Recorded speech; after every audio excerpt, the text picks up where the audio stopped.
Hello, Internet! Shoutthis here, and it's time for another episode of ShoutStone. I am bringing you a Shoutcast from the Hearthstone beta, this time featuring our good friend Trump, who we haven't cast a game for in a while. But let's get to the action right now. It is Uther versus Uther. Trump playing the part of Uther, the Paladin, against a mirror match versus GISgamer, also playing Uther, the Paladin. So, mirror match time. Very exciting. Sorry I didn't get an episode up on Wednesday. I was doing a lot of pre-production stuff for future episodes, and I just lost track of time. It's busy stuff, man, you know? Not just this, but other things. Life is busy, man. It's busy. That's all I can say. But anyway, I've got a bunch of new Trump episodes coming up, post-patch stuff. I'm going to try and get a new 12-match arena run going. More Total Biscuit stuff I want to get put in place soon. But yeah, so that stuff's coming. But I figured I'd do a little bit of a Paladin mirror match here, since I don't think I've done any mirror matches in a while. So what the heck? Well, GISgamer, or GISgamer, starting things off with a secret into play. But nothing that Trump can do on the first turn.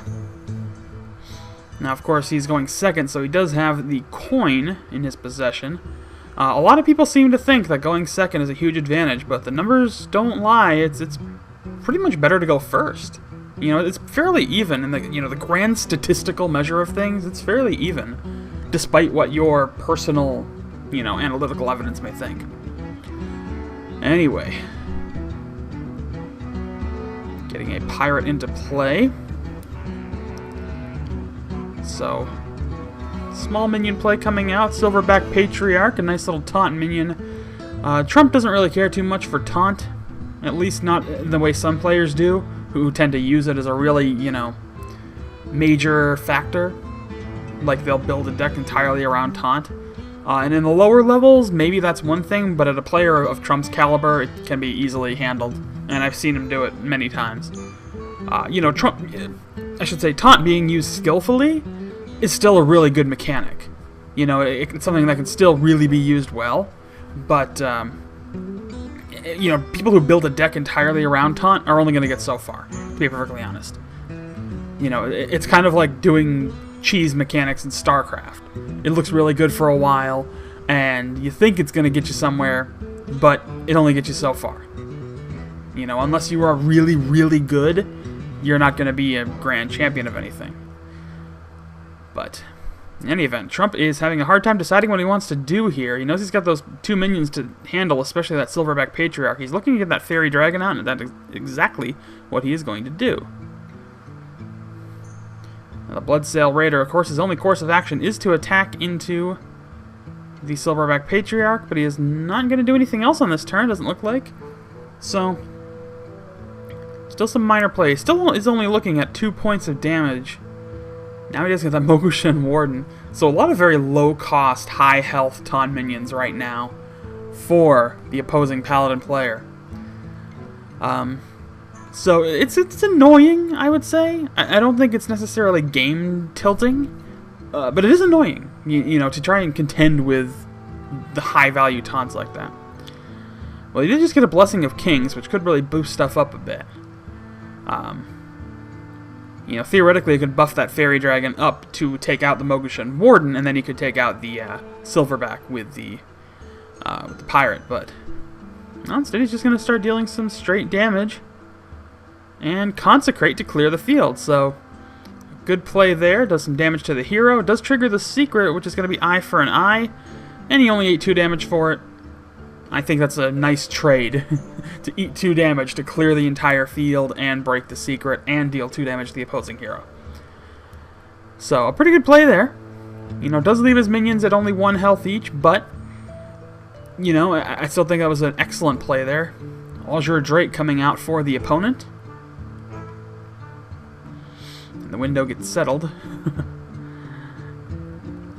So, at this point, he's got a few different options. He's got that Hammer of Wrath. which it looks like he is going to use to take out the Azure Drake. And of course, he's going to have to attack either with a minion, and is he going to might, or is he going to Hand of Protection something? He is, so he's going to use that Hand of Protection to keep that minion alive for another turn.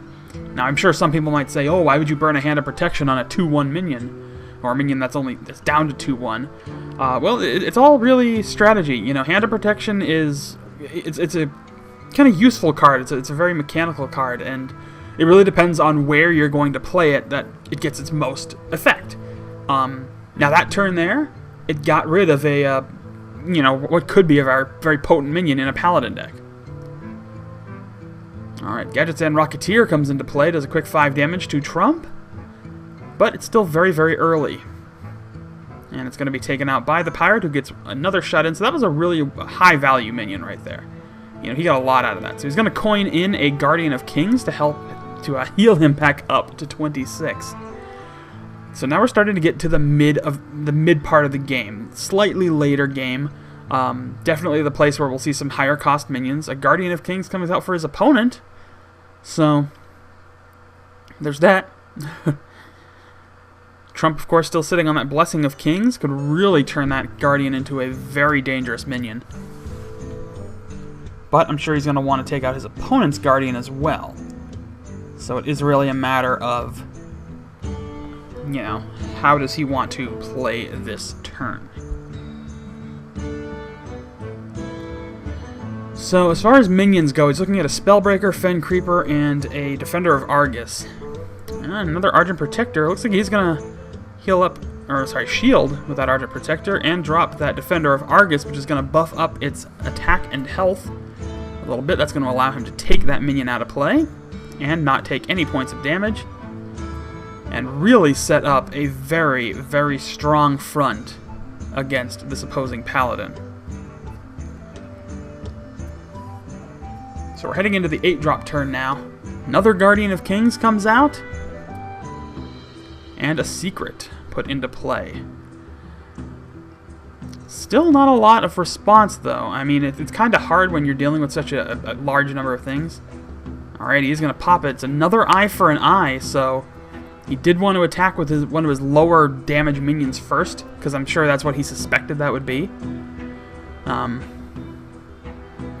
now at this point, again, it's going to be a matter of some removal. Does have that Blessing of Kings, which I'm sure he keeps eyeing each turn, just, you know, just to see if the opportunity really presents itself. And, you know, it basically buffs up any minion with 4/4. So he could turn, you know, a high-value minion into something really devastating. But he's going to pop his hero power and the Gurubashi Berserker, and he's just going to focus fire on the opposing hero, not worry about that minion. Because I think he knows that if he attacks with that Guardian of Kings into the other Guardian on Trump's side, then it's going to die and not kill the other minion. If he uses it to take out the Argent Protector, then, okay, it just ate another shot, but it still got him in a position where he's going to lose on this next turn. I mean, he's got that Blessing of Kings, which means, I mean, right now he is sitting on, let's say hypothetically he takes out the 3/3. So that leaves him a 3, 9, 12, another Blessing of Kings, another Guardian of Kings. God, this guy's loaded with Guardians of Kings. And another Secret comes into play. I swear that was the exact same turn we saw last time. Play of Guardian of Kings and pop a Secret. But, yeah, we're going to have to see here how Trump wants to respond, because, yeah, we're looking at 9, 12. Alright, so he's going to use it to take it out. And Redemption. Okay, so he uses that to deal enough damage to bring back that Guardian of Kings. Now, of course, it can be taken out with just that 1/1 minion if he wants to, but doesn't matter. That was enough to end the game. So there you have it. GG, game is over. Trump victorious in very convincing fashion by just overwhelming his opponent, and that is why he is one of the best arena players out there. Anyway, that is going to do it for this episode of ShoutStone. I will be back on Monday, hopefully to start a next round of arena time, which I would like to get back on track. But anyway, again, I'm going to be posting up a video probably this weekend regarding the tournament that I'm holding. I want to kind of hammer out all the details and timing and everything like that, and that's been a little bit tricky right now. But just stay tuned. I've got some dates finally, I think, kicking around. But I will let you know when this tournament's going to happen, how to sign up for it, and hopefully I can do a little bit of prizes too, maybe something to be a little interesting. You know, it's a little tricky with a game like Hearthstone that I can't really give you anything in-game for it, but we'll find something. Anyway, that's going to do it. Thanks so much for watching. Don't forget to subscribe to this channel. Don't forget to find me on Facebook and Twitter. Like the video, comment, and I'll see you all next time.